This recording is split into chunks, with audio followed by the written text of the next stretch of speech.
Crypto market में भी बड़ा भूचाल मचा हुआ है, जबरदस्त गिरावट आई है, एक्सचेंजेस के उड़ने की खबरें आ रही है।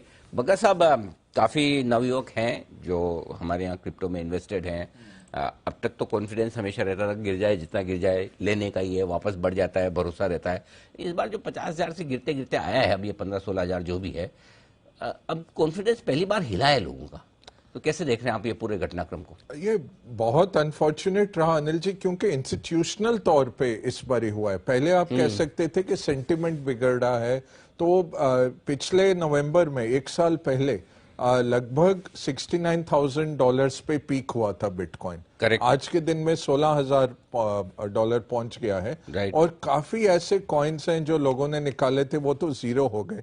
इस साल के शुरुआत में अगर आप याद करें, फरवरी से मई के बीच में वो टेरा और लूना जो वाइप आउट हुए थे, $20 बिलियन उसमें निकला था। और काफी ये वॉयेजर हो, सेल्सियस हो, A3 हो, हेज फंड्स और जो एक्सचेंजेस थे वो जा रहे थे। उन सबको बचाने वाला कौन था? ये FTX करके एक एक्सचेंज था। अब ये इसकी वैल्यूएशन लगभग $32 बिलियन की चल रही थी। और इसमें सब जो हम कहते हैं स्मार्ट मनी, हम तो नॉन स्मार्ट मनी है ना, रिटेल वाले, तो जो SIP डाल के पैसे बनाते रहते हैं। ये जो स्मार्ट मनी है, इसने $1.8 बिलियन डाला था इस एक्सचेंज में।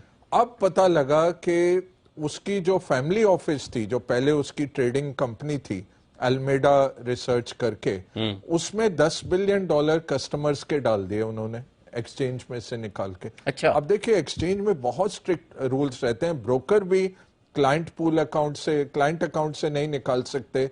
बहुत तेजी से सेबी देखता है। बट ये जो क्रिप्टो एक्सचेंज है, ये अनरेगुलेटेड एरिया है ही नहीं। ऑफशोर में भी अच्छा, है। बाहर भी इनका कोई रेगुलेटर नहीं है? कोई रेगुलेटर नहीं, भगवान भरोसे। बस सिंगापुर ने शुरू किया था। उन्होंने बोला आप हमारे पास एप्लीकेशन दीजिए, अभी तक अप्रूव नहीं किया किसी को। तो ये बहामास, केमन आइलैंड, ऐसी जगहों में ये सब बैठे हुए हैं जहां आप पहुंच भी नहीं सकते। कोई रूल नहीं चलते जहां पे कि आप कस्टमर के पैसे कैसे अपने फैमिली ऑफिस को दे सकते हैं। वहां पे कुछ गड़बड़ हुआ कि वो पैसे लौट के नहीं आए, और फिर इनका एक दिन में $5 बिलियन का आउटफ्लो हो गया। तो कोई ना इनके पास लिक्विडिटी बची। और फिर बाइनेंस करके जो सबसे बड़ा एक्सचेंज है, जो भारत में भी बहुत मशहूर है, कि एक एक्सचेंज को इन्होंने लिया, जब ईडी ने पकड़ा उस एक्सचेंज को, इन्होंने कहा नहीं, हमारी सिर्फ लेटर हुई थी एक्सचेंज, हमने तो नहीं लिया। और ट्विटर पे ही वो बोलते हैं CZ करके जो है वो बाइनेंस के। और ये सब ऑफशोर बैठे हुए हैं, कोई इनको पकड़ नहीं सकता है।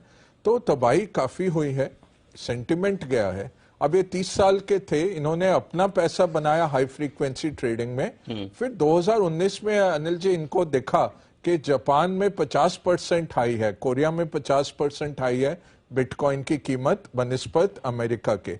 तो इन्होंने आर्बिट्राज शुरू कर दिया। अच्छा। और वहां से इनके पहले कुछ मिलियन बने, फिर स्काइप वाले ने इनको $50 मिलियन दिया।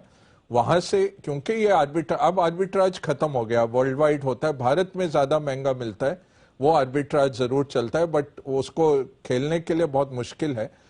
कोरिया जापान के मार्केट बड़े थे, तो ये आर्बिट्राज से पैसे बनाए। 30 साल के हैं, कोई बोर्ड ऑफ डायरेक्टर नहीं है, ऐसे 2-3 लोग थे, और दिन भर वीडियो गेम ही खेलते हैं। तो ये जब बहुत एक बड़ा आर्टिकल है।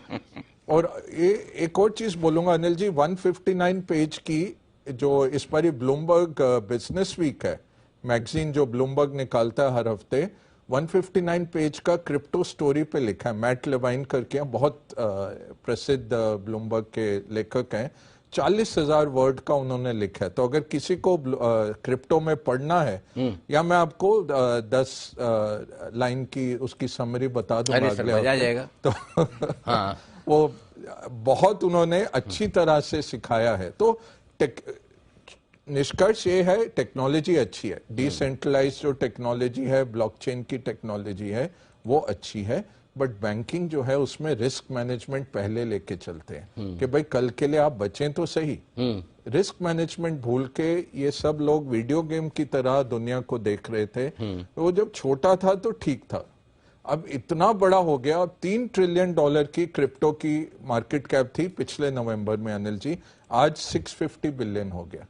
तो तबाही सोचिए लोगों की। कितने पैसे मतलब लगे? भारत का मार्केट अगर आप उतना अगर गिरे मार्केट, आप सोचिए कितना आपका मार्केट नीचे आ जाता। हाँ, तो लोग हाय तौबा मचा देंगे क्रिप्टो में, कोई मतलब क्योंकि छोटे छोटे लोगों ने डाले थे, पेपर वेल्थ था, और कोविड के जो चेक आ रहे थे वो सब, तो गेमिफिकेशन ऑफ इन्वेस्टमेंट। हाँ, ये क्रिप्टो के साथ वैसे ही क्रिप्टो और इक्विटी का हम आ भी भरते तो हो जाते बदनाम, वो कत्ल भी कर दे तो चर्चा नहीं होती। सही। राइट, ऐसा। कुणाल जी, इस पे आप दाद दे सकते हैं मुझे? बंसल जी वीडियो पे लगा सकते हैं। अनिल जी वाह, बहुत बहुत बढ़िया अनिल जी। हाँ, और ज्यादा खराब लगा तो आ भी अनिल जी करें। एक पर दाद और देनी है अनिल जी। जी जी, बताएं सर। अनिल जी अभी अभी ट्विटर पर आपकी तस्वीरें देखी अनिल जी अपने बच्चों के साथ अनिल जी। जी, तो अनिल जी 3 नवयुवक उसमें दिख रहे हैं अनिल जी, कौन सा यंग है, सबसे यंगेस्ट कौन है अनिल जी, कहना मुश्किल है अनिल। स्वयं हम आपके सामने बैठे हैं, उनमें सोचने की बात ही क्या है। सबसे छोटे बच्चे तो हम ही हैं। अच्छा, आज किसी ने ट्वीट पे डाला भी, मैं हमारे दर्शकों में बोले सर आप तो हमेशा बच्चे ही रहेंगे। मैंने कहा ये बढ़िया है, ये कॉम्प्लीमेंट है। चलिए बढ़ते